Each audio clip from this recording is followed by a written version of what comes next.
a farmer buys a new tractor for $157,000 and assumes it will have a trade-in value of $82,000 after 10 years. All right, things are worth more when they're new.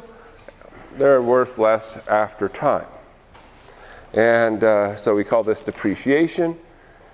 And the farmer uses a constant rate of depreciation. So in other words, the amount that's lost every single year is consistent. So I lose the same amount in year 1 that I lose in year 2, that I lose in year 3. There's different ways to calculate depreciation. And if you've ever bought a car, one of the things you quickly discover is that as soon as you drive it 10 feet off the lot, the car is worth thousands of dollars less. There's this quick fall off in some cases when it comes to value. But anyways, so there's a straight line to determine the annual value of the tractor, and then there's some questions. Find a linear model for the depreciated value V of the tractor after 2 years. So let's answer A, then we'll go and see what B and C have to say. So we have a couple of things. First off, it says linear. So that's a good clue of what we're looking for. Linear means line. All right, so it's a line. Now there's this other word, model, and you might say, wait, what? What does that mean? It means we're trying to capture the behavior, and in particular, we're trying to find an equation. So a linear model means a linear equation that's capturing the behavior. All right, so what do we know? Well, we know we're trying to relate value, which we're going to call V, and years, which we're calling T. So what are things we know? Well, initially, which would be 0, so that's when we start. So at time 0, we buy the tractor. What's the value?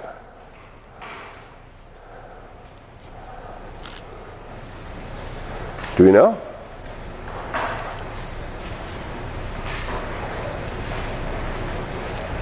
Do you know how much it was worth when it was new? Yeah, $157,000. Okay, we know that. Is there anything else we know, or that we're assuming to help us build our model?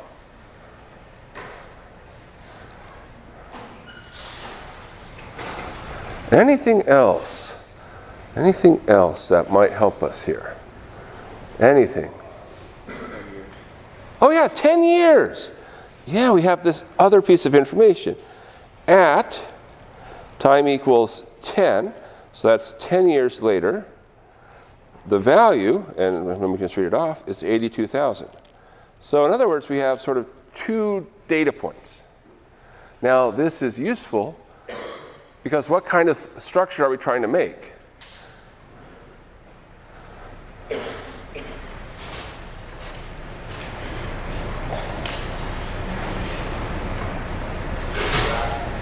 We're trying to make a graph, sure, of what?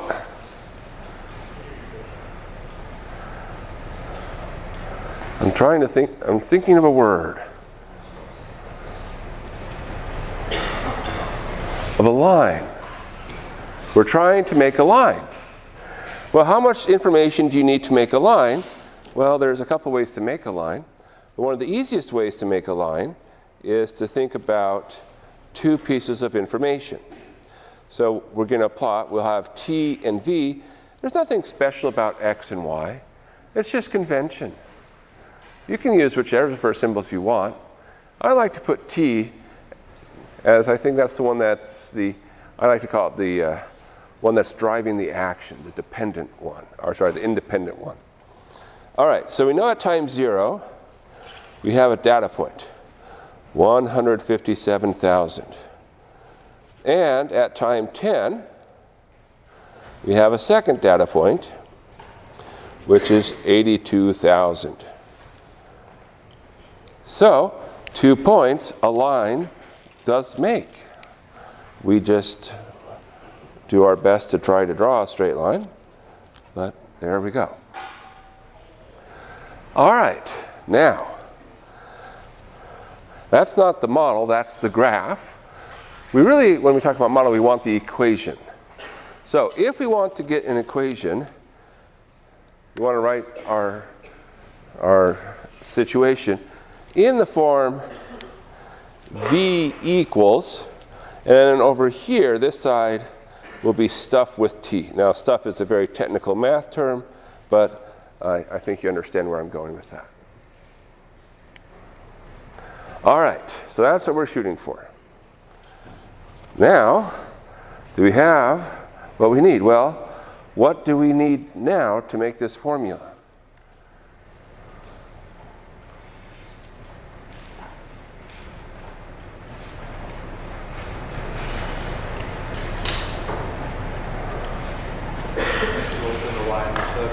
Okay, so we can do slope and y-intercept, the slope-intercept form. So you might remember there's this formula that works by saying you have something times t plus something, where you have slope and y-intercept. Do we have any of these values right away without having to do any more computation?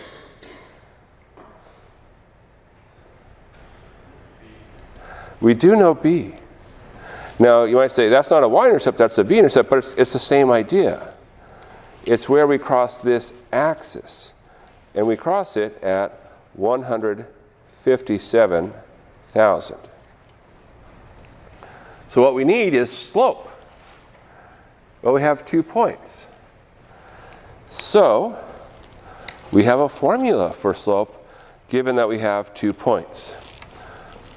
In particular, our slope is the change, in this case in v, over change in t. So how much do we change? We go from 157,000 down to 82,000. And then what happens? Well, 157, that's at time 0, and 82,000 is at time 10. So change in v, change in t. So it's changing whatever the vertical variable is, changing whatever the horizontal variable is. 157,000 minus 82,000 sounds like a lot. We can sort of not stress about the thousands and just think about what's 157 subtract 82. That's a little bit easier to digest. 157 subtract 82, 75. So what do we have upstairs? We have 75,000. Downstairs, negative 10. And the nice thing is you can cancel zeros because really essentially you're canceling factors of 10. So this says minus 7,500. And that is what goes here. So every year we assume that we lose $7,500 of value if we assume our constant rate of depreciation. Okay. So that's the answer to A. That's a linear model that captures the system. It models what we're trying to do. It matches with the data. It's a line.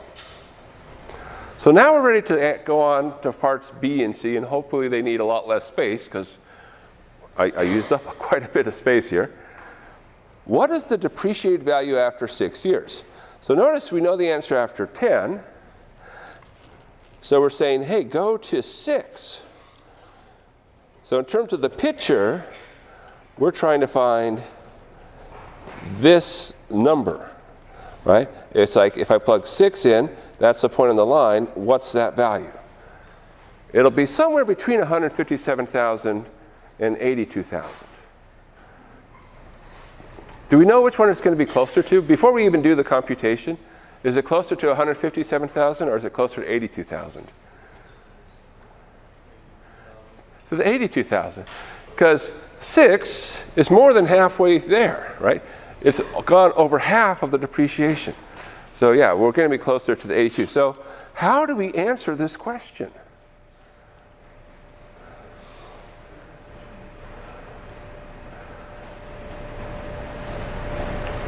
What do we do with this 6? Yeah, we plug it into our model, this formula. So the depreciated value after 6 years will be negative 7,500 times 6 plus 157,000. Now, if you take 7,500 times 6, that's 45,000. You can use a calculator. Calculators are allowed. So we get negative 45,000 plus 157,000. And this is like, again, since they're both thousands, just think about what's going on up in the front. So it's like 157 subtract 45. So that should be a number, $112,000. So that's the value after 6 years. Which is, by the way, closer to 82,000 than it is to 157,000. All right, so that's B. When will the depreciated value fall below 70,000? So there's our last question. When will it fall below 70,000? Now notice this is a value, 70,000. It's actually below 82,000. It's down here. So here's 70,000. So now, we're given a V, we're going to have to find a T. And what do you see right away about our answer?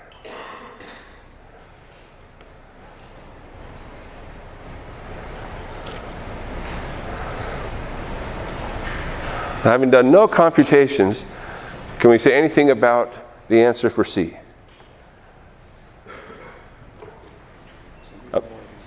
It's going to be more than 10.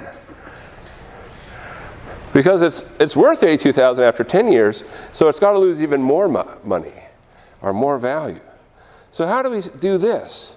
So part B, we said, oh yeah, you just plugged in 6 for T, but how do we do part C? Yeah, we plug in 70,000 for V. So it's a matter of saying, okay, what gets plugged in where? And now, instead of saying, okay, we plugged in for T, solve for V, now we plug in for V and solve for T. The only thing that makes it uncomfortable is that the numbers aren't quite as nice. So you can subtract 70,000, move 7,500 across, you get 7,500 T is equal to 87,000. Yes, I think that's right. 157 subtract 70 is 87. So we get that T is 87,000 divided by 7,500. And you can do a little bit, that's not too bad.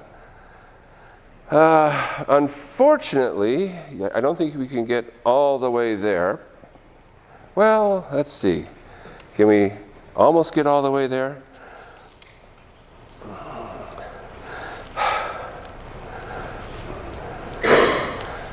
$870. That's like 15 times. I don't know why I'm doing this to myself. Steve, don't do this to yourself. No, come on, let's have fun. Let's have fun. All right, we're going to have some fun. That's like 15 times 58. Yes? I don't know. I'm bluffing. Somebody with a calculator is going to shake their heads and like, Steve should have just pulled out a calculator. 75, that's 15 times 5. And you can cancel there. And then 58 into 5 will give us 11.6. So after 11.6 years. So that's good. It feels in the right ballpark, right? Even if we didn't know it exactly, we knew it had to be bigger than 10. It couldn't be much bigger. because we lose like 7,500 every year. So after 1 year, we're like 8,200 subtract 7,500. After 2 more years, 8,200 subtract 2 times 7,500 gets us below 70,000. So 11.6 seems about right. How did I get rid of the negative? I was very sneaky. So what I did was I moved it to the other side. So when it was negative on this side, so it became a positive.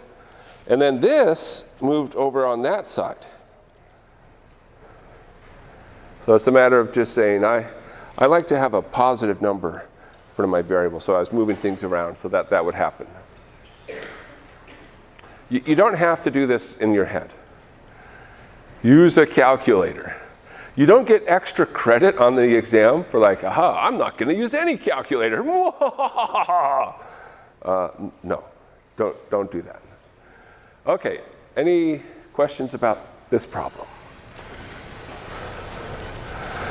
Good. Well, do a quote for the day. Richard Branson, entrepreneur. You don't learn to walk by following rules. You learn by doing and by falling over. This is to say, you got to try things. You'll make mistakes. And that doesn't mean you're not learning. It doesn't mean you're doing things wrong. It means that's a natural thing. Don't be afraid to try. I think the biggest obstacle people have in math is they have the fear of being wrong. If you can't get over that fear, you're not going to be able to make progress. But it's not just in math. It's true for any endeavor. The fear of making a mistake will prevent you from enjoying your life. It's okay to make mistakes. It's okay to be like, oh my gosh, I can't believe I did that silly thing. But now I learned, and I'll get better. And you will. But don't be afraid to fail. Go for it. Now our goal for today, we're starting in a part that's dealing with functions. And so we want to get to the idea, okay, what is a function? What are some basic rules? And we're going to start learning about families of functions over the next few lectures and ways to manipulate them. But for today, our focus is more on some intuition and some ideas of things we can do with functions. So we're going to talk about things like domain, range, the graph of a function, the vertical line test, and composing functions, which is essentially saying ways of combining functions together. So that's our goal for today. So let's talk about what is a function. Now, I like to think of it, my mental image of a function is I like to think of it as a box. And I say there's a process. I have an input and an output. So I have a place I can put something in, and then after I put something in, there's processing that goes on. I get something out. So that's basically what it is. It's a rule that says, give me an input, I'll produce an output. Now, a function has a couple of requirements. 2 basic requirements.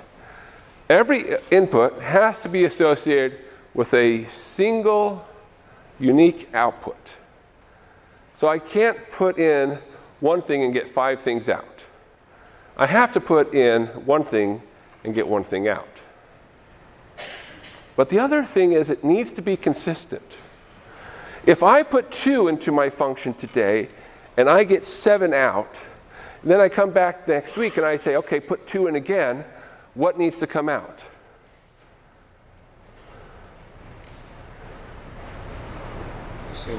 Same thing. 7. Every time I put in 2, I have to get 7. That's the consistency. So there's no ambiguity, there's no multiple outputs, there's consistency, I always get the same answer. Now, we tend to think of functions as, oh, you put a number in, maybe there's a formula that's the rule that says what do you do with it, you get a number out. And so there's a lot of the mindset is like, oh, functions are all about manipulating numbers. Functions are a lot more general than that. Functions are, can represent anything, as long as you follow the rule of consistency and uniqueness of the output. So one of the things that people care a lot about at the end of the semester is you say, okay, input your score in the class, output your grade. You say, well, what's that function? The curve. Oh, people, they always want to know about the curve. It's their favorite function come the end of the semester. What a very hard one to talk about. When we talk about our function, because we have inputs and outputs, we want to have terminology associated with these things. When we talk about the domain, that's what can go into our function. It's our set of the inputs. What are the possible things that can come in? When we talk about the range, that's the set of our possible outputs. What are the things that can come out? Now, I have to be a little bit careful here, because this is where there can be a little bit of ambiguity. So I'm not claiming here that everything in the range is an output, only that the things that are in the output have to be in the range.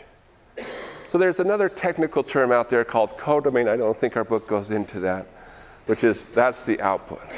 So actually nailing down what things we actually get in our output is a very challenging question. The input is a little bit more straightforward. All right, so I'm going to start with some very simple examples here. Here we have functions which just have a few possible inputs, a few possible outputs. Sometimes we have letters or numbers, or it can be any combination of those. There can be other things as well. And I'm asking a question. Which of the following are functions? All right, so is this first one, is that a function?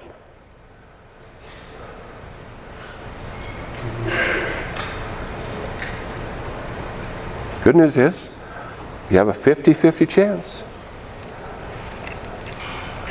Even a guess. This is no penalty for guessing. Yes or no? This is a function. So it says what? 0 is your input. It goes to 1. So this is how we're reading it. 0 goes to 1. 3 goes to 6. 4 goes to 5. Do we satisfy every input has a unique and consistent output? Yes. Okay, so this is a function. Cool, cool, cool. One down. All right. Now let's look at this one. So we have A, B, C, D going to 0, 1, 2. A goes to 0, B goes to 0, C goes to 0, D goes to 1. Is this a function?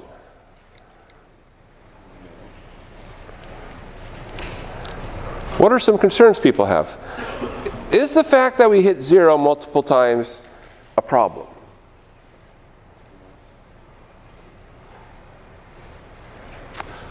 No. No, because what matters is that our input has unique output, but we can hit the same output from multiple inputs. That doesn't break the rule. It's that the rule says, hey, what happens to any given input? So it's okay if the same input has multiple outputs. What about here? This doesn't even have an input that matches with it. Maybe that breaks the rule of being a function.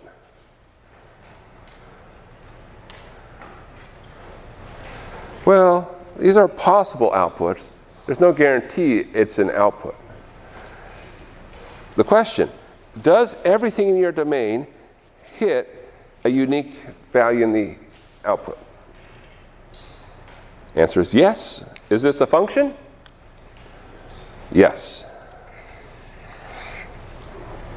Okay. How about the next one here in the green? Function or not a function? Not a function? What's wrong with it? Yeah, you have this one output going to this one input having two different outputs. Not a function. How about here?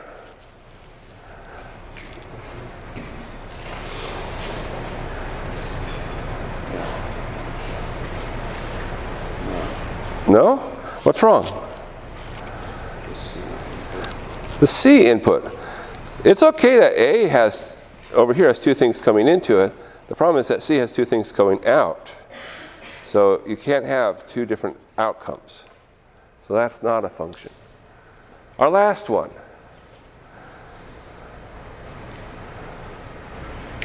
Function or not a function? We see 1 goes to 2, 2 goes to 1. Not a function? What's wrong? Yeah, you put 0 in, it doesn't give you anything out. So anything in your domain has to have an output. So it's not a function. All right. Good. Well, most of the time when we think of functions, we tend to think of the following. We think of the graph of an equation. So we start with an equation, and we'll oftentimes use the symbol x's and y's. If we don't have to, we can use v's and t's, or u's and w's, just two convenient symbols, but x and y is the convention. So we have this equation. And then we say, okay, this relates x and y. For some x and y combinations, this is true, and for other x and y combinations, it's false. So we get to the question, well, which pairs of x and y make this true? So we can build up a collection. And we start playing, put in the dots. So we start saying, okay, here's an x and y that's true, put a dot. Here's another x and y that is true, put a dot. And after we put many dots, all of a sudden, we get a picture. We call this the graph of an equation. So a very simple example is we saw lines.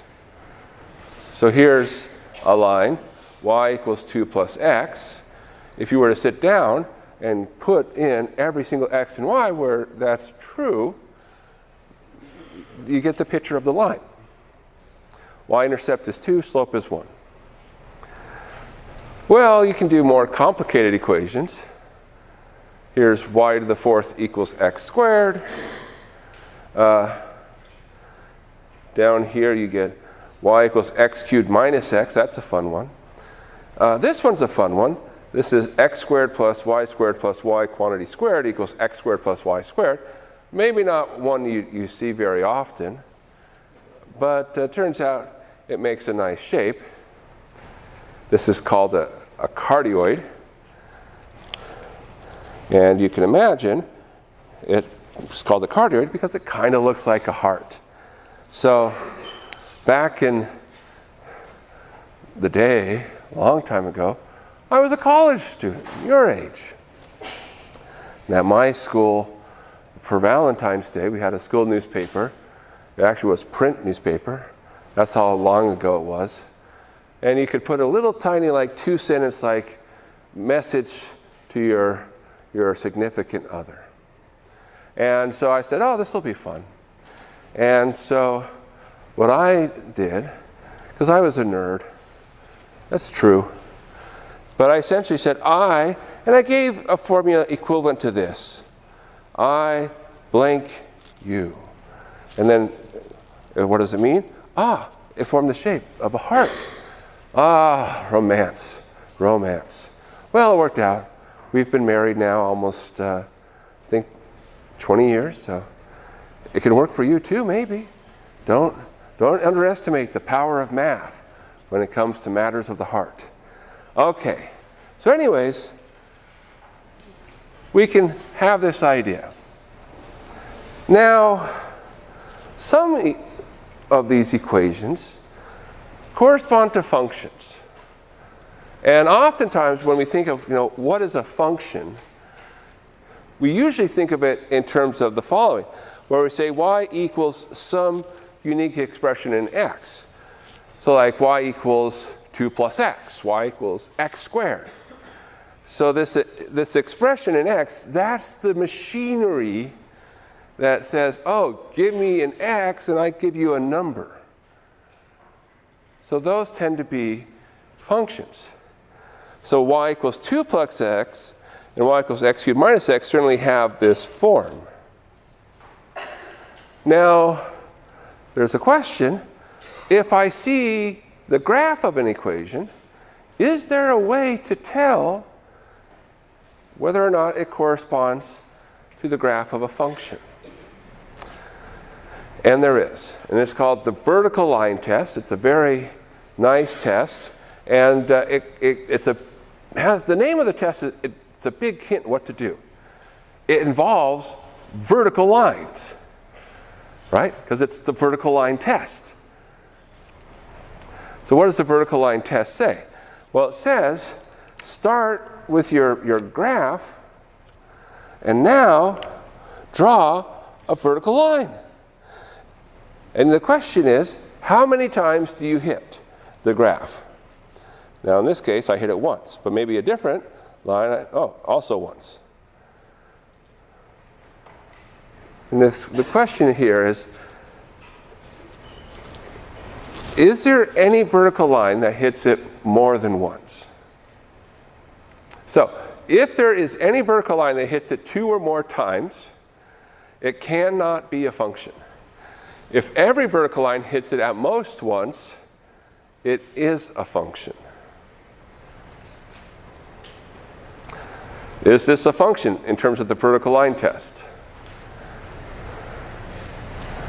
Yes.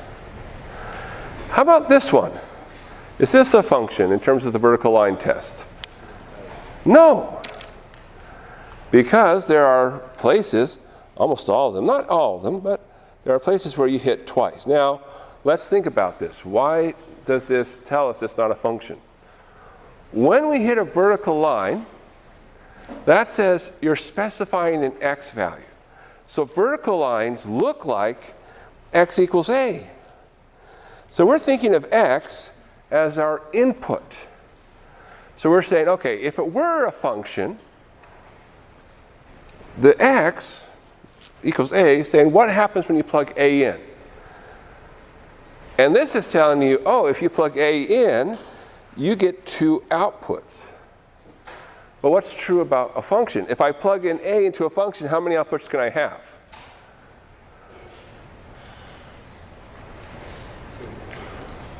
I can have only 1 output, right? There's a uniqueness. So if it were a function, I could only have 1. But here, it says, oh, I would have 2, so it can't be a function. All right, well, how about the cardioid? Function or not a function? Not a function. So you cannot solve for y in a very convenient way. So y is a unique expression in x. Y equals x cubed minus x. Function or not a function? It's a function. So let me ask you this question. Suppose I were to graph, since I have a little bit of space here. Now I can write down an explicit formula. I'll do it in a second. But there's my curve. Is this a function or not a function? By the vertical line test.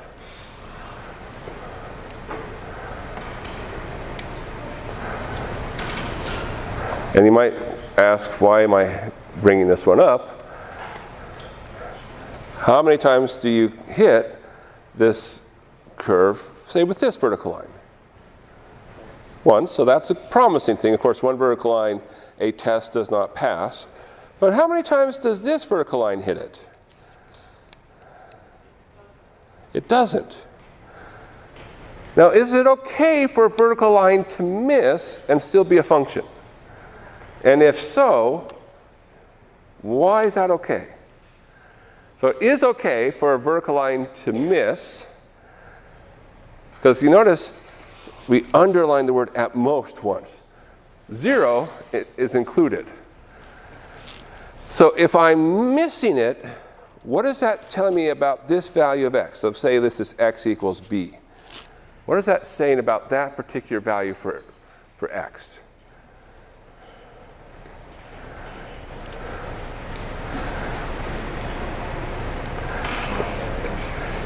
Well, not that it's in the range, but you're in the right ballpark. Sorry, what? Right.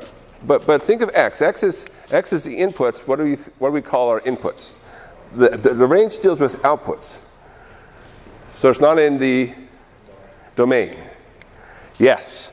So it's okay to miss. That just says, oh, you're just not in your domain.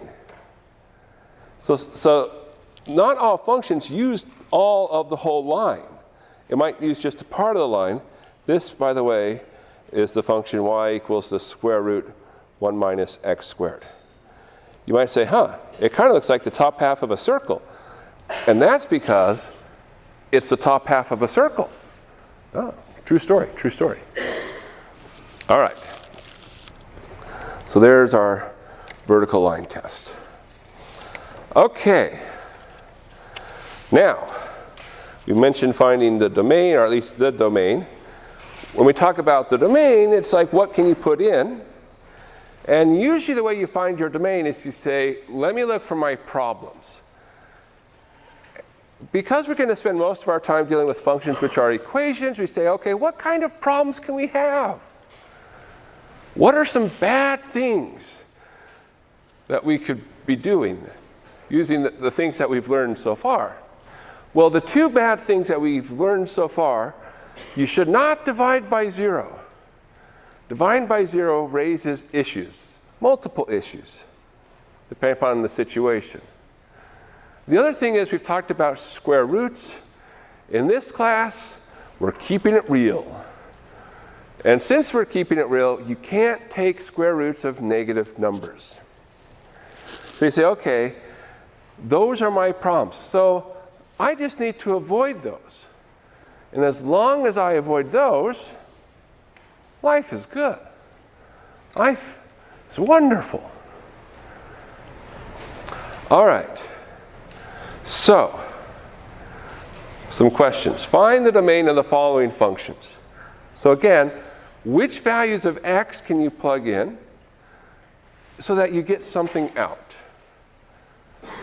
Part A, x squared plus x plus 24. Which x's can you plug in and get something out? You can also think of it as, is there any x I would have a problem if I plugged it in, I couldn't get an answer out? Do you see any problems with x squared plus x plus 24?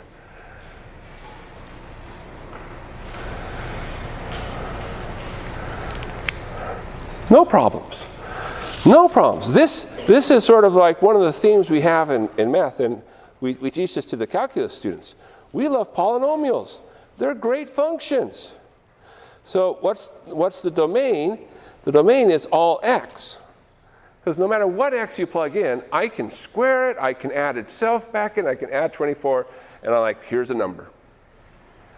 So no matter what x you plug in, this gets you an answer. We could also write this as negative infinity less than x less than infinity. Okay, so polynomials we love. They're great functions. Or, as Tony would say, they're great. All right. B. G of x is the square root of 4 minus x divided by x.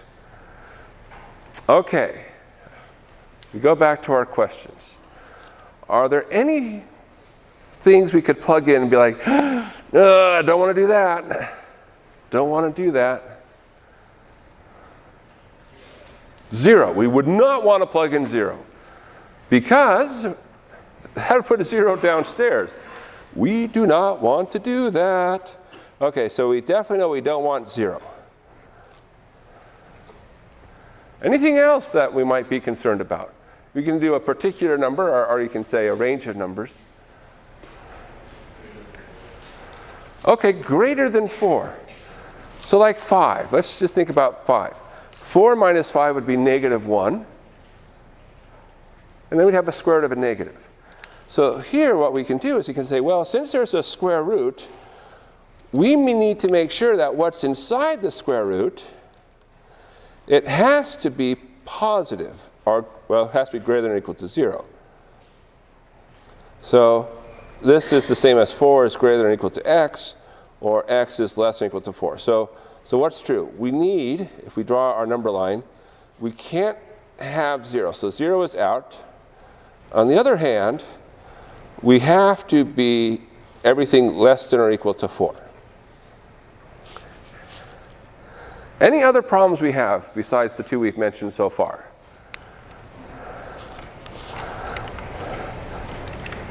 No, those are our two problems. Now what we have to do is we just need to sort of merge these two together. And I'm running a little bit short on space, but we say, okay, what can we use? Well, we can use any x that's negative. So that's perfectly fine. All right, so we're allowed to use anything as long as it's not 0 in the first case. Or any x between 0 and up to and including 4. So when it comes to our domain, it's below 0 and from 0 up to 4, including 4.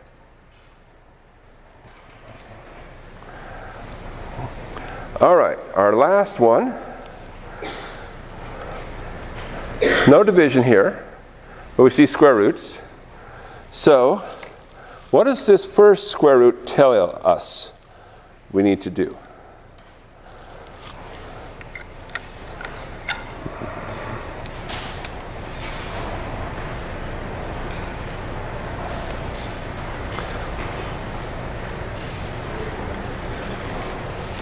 Yeah, we can't have 2 plus x be negative. So we need 2 plus x to be greater than or equal to 0. Or we could move the 2 across. X should be greater than or equal to negative 2. Which says you come here, here's negative 2, and everything above that point. This other formula, or this other square root, what is that telling us?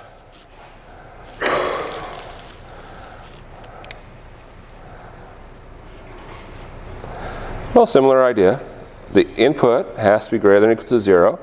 I can move the x across. 5 is greater than or equal to x, or x is less than or equal to 5. So now I can't have x be too big. This says you can't let x be too small. This one says, well, you can't have x be too big. It has to be below 5.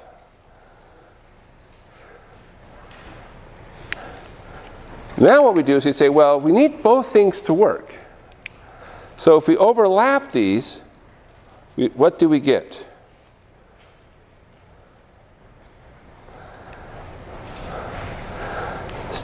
The part in common starts at negative 2, and then we can go up to 5. So our domain is negative 2, less than or equal x, less than or equal 5.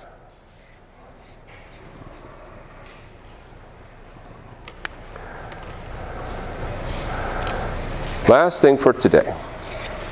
One more thing. We want to be able to combine functions. And oftentimes the way we build a function is we build it off of smaller pieces. We say, okay, let's make sure we understand the small pieces, and then we'll just put them all together. So we can do things like we can add functions together. You can multiply functions together, but probably the big one is composition, which really just says I put a function into a function. So we write it as f of g of x. So the way you think of it is you start with x and you say first apply g. That produces an output g of x. Now take that output, plug into f. You get f of g of x. Now there's a little star. This little star just says it has to make sense.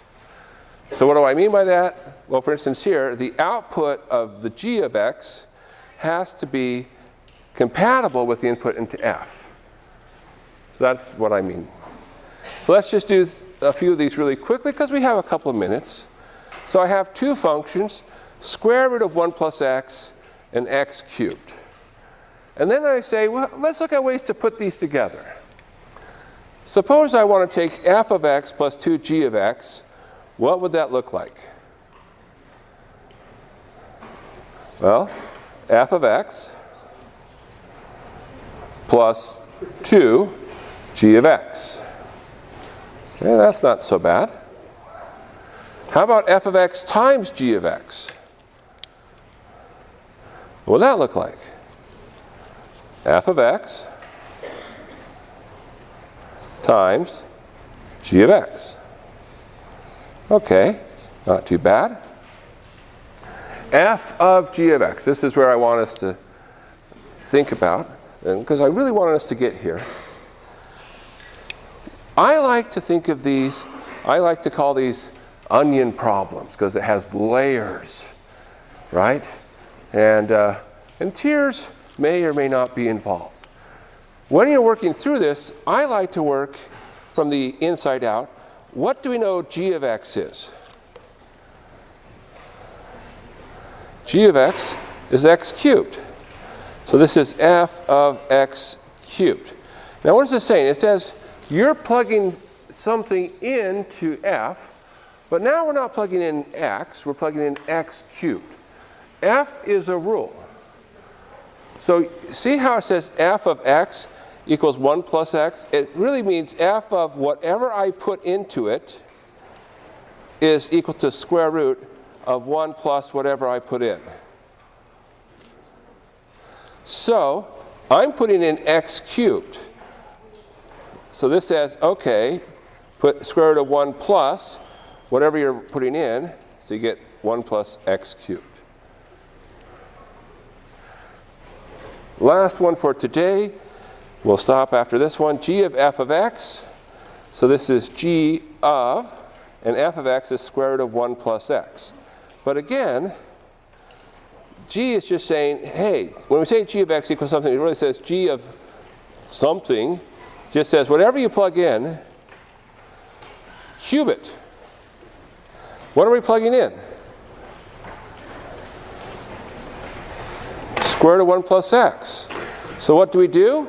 We take square root of 1 plus x and we cube it, right? Just to emphasize, what if I ask you this question? What is g of a cat? What's the answer to this? It's cat cubed. It says whatever you plug in, cube it. That's the rule, right? So once you understand how to work with functions, you can get compositions. And notice in particular, these are not the same thing. All right, that's it for today.